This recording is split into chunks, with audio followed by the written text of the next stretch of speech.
అండి, welcome back to rupees kitchen. ఈరోజు మన కిచెన్లో పెసర గారెలు అండి. దాని తయారీ విధానం చూద్దామా.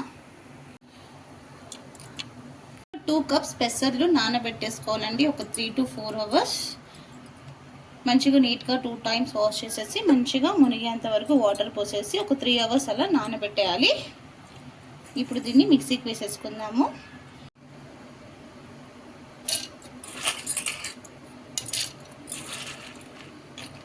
మిక్సీ వేసేసుకోవాలండి. ఇలా మిక్సీ వేసేసుకున్న తర్వాత ఇలాని ఒక గిన్నెలో తీసేసుకోవాలి.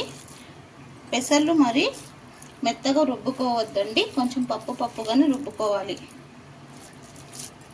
ఇప్పుడు పక్కన ఉంచేసుకోవాలండి. ఇప్పుడు ఒక చిన్న జార్ తీసుకొని ఒక పెద్ద ఉల్లిపాయలు ఇలా 4 పీసెస్ కట్ చేసుకోవాలి. ఒక 2 రెమ్మలు కరివేపాకు, 5 వెల్లిపాయలు, కారానికి తగినంత పచ్చిమిర్చి, నేను ఒక 6 to 7 వేసుకున్నాను. కొంచెం కొత్తిమీర.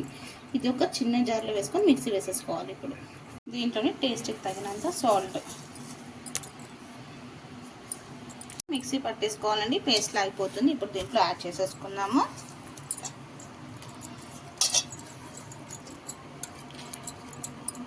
అల్లం, పచ్చిమిర్చి, ఉల్లిపాయ పేస్ట్ అంతా దీంట్లో వేసేసుకొని బాగా కలిపేసుకోవాలండి. ఉప్పు సరిపోయిందో లేదో ఒకసారి చూసేసుకోండి. సరిపోకపోతే ఇంకొంచెం వేసుకొని కలిపేసుకోండి. అంతవరకు ఆయిల్ వేడెక్కుతుంటుంది. ఫ్రైకి ఆయిల్ వేసుకోవాలండి. ఆయిల్ వేడెక్కాక ఇలా వడలాగా చేసేసుకొని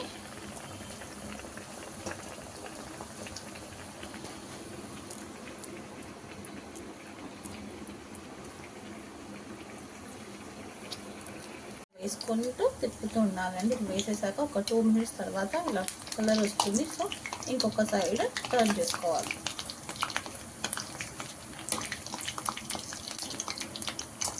టూ సైడ్స్ బాగా గోల్డెన్ బ్రౌన్గా ఫ్రై చేసుకోవాలండి.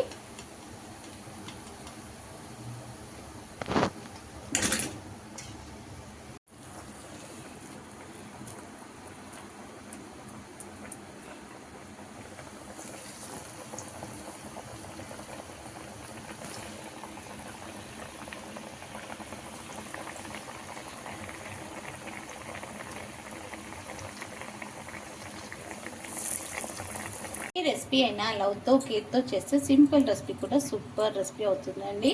పెసర్లతో ఎప్పుడు పెసరట్టు కాకుండా ఇలా పెసర్లతో గారెలు వేసుకుంటే కూడా చాలా అంటే చాలా బాగుంటుంది. అందరికీ తెలిసిందే అండి, పెసర్లలో ప్రోటీన్ ఎక్కువగా ఉంటుంది. ప్రోటీన్ మన బాడీకి కూడా చాలా అవసరం. నార్మల్గా ఇలానా తినొచ్చండి, కెచప్తోనా తినొచ్చు, అల్లం పచ్చడితోనా తినొచ్చు. ఎలా తింటే చాలా అంటే చాలా బాగుంటుందండి.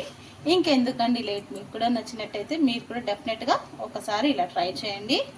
నచ్చితే లైక్ చేయండి, షేర్ చేయండి. కొత్తగా ఏమైనా మన ఛానల్ని చూస్తే సబ్స్క్రైబ్ చేసుకోండి. మీ రూపీస్ కిచెన్.